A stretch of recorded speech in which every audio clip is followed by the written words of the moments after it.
अस्सलामु अलैकुम वरहमतुल्लाहि वबरकातुहू। उम्मीद है तमाम अहबाब खैर व आफ़ियत से होंगे। शब बारात निकल गई है। बहुत सारे हमारे अहबाब जानने वाले पहचानने वाले परेशान हैं कि जी रोज़ा निकल गया, रोज़ा नहीं रखा तो अब क्या होगा। रोज़ा ना रखने की बहुत सारी वजूहात हो सकती हैं।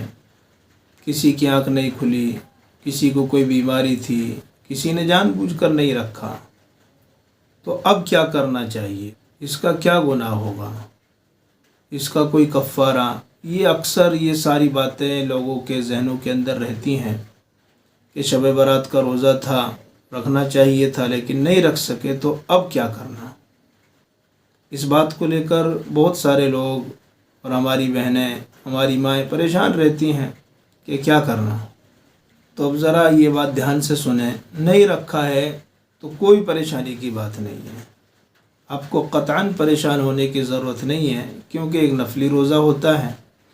जिन्होंने रख लिया बहुत अच्छी बात है, सवाब की चीज़ है, उनको सवाब मिलेगा, अल्लाह की ज़ात से उम्मीद है।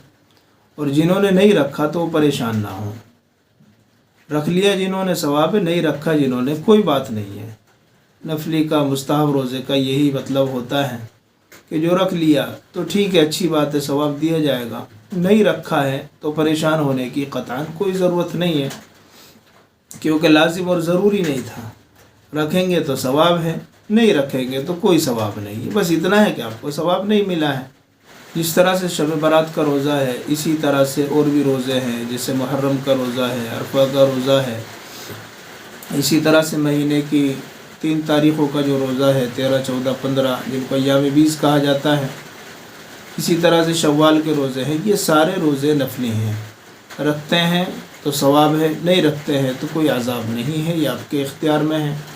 आमतौर से इन रोज़ों के ताल्लुक़ से ये भी होता है, अगर कोई बंदा रोज़ा नहीं रखता है तो लोग तानो तशनी करते हैं कि फला साहब है, इसने रोज़ा नहीं रखा है, ये ऐसा है, इसने रोज़ा नहीं रखा। ये सब चीज़ें नहीं होनी चाहिए, क्योंकि इख्तियारी रोज़ा था, नफली रोज़ा था, नहीं रखा तो इसके अंदर तानो तशनी की कोई ज़रूरत नहीं है।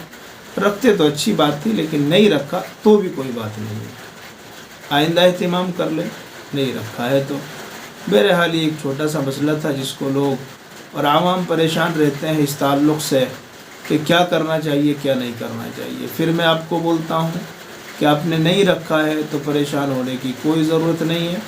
रमज़ान का महीना आ रहा है, उसके पहले खैर अल्लाह के नबी सल्लल्लाहु अलैहि वसल्लम का शाबान के महीने के अंदर ये मामूल रहा करता था कि आप पूरे महीने अक्सर व बेशतर रोज़ा रखा करते थे। 1-2 दिन पहले आप शाबान के अंदर रोज़ा रखना छोड़ दिया करते थे रमज़ान के लिए तैयारी में। उसके बाद से रमज़ान शुरू हो जाते, फिर आप एहतिमाम के साथ में रोज़ा रखना शुरू कर दिया करते थे। यही हमारा अमल हो। अगर ये नहीं हो सकता है हमसे कि शाबान के अंदर रोज़े रखे जाएँ, ये शब बारात का रोज़ा छूट गया, कोई बात नहीं। रमज़ान का महीना आ रहा है, उसके लिए तैयारी करें, उसके अंदर पूरे एहतिमाम के साथ में ये पक्का सच्चा इरादा कर लें, अभी से इरादा कर लें, अभी से तैयारी कर लें कि इंशाअल्लाह ताला एक भी रोज़ा हमें रमज़ान का किसी भी हाल में नहीं छोड़ना है।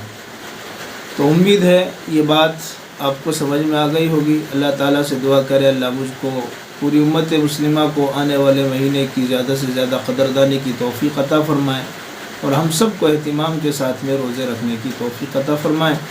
अपना खूब ख्याल रखिए। अस्सलामु अलैकुम व रहमतुल्लाहि व बरकातुहू।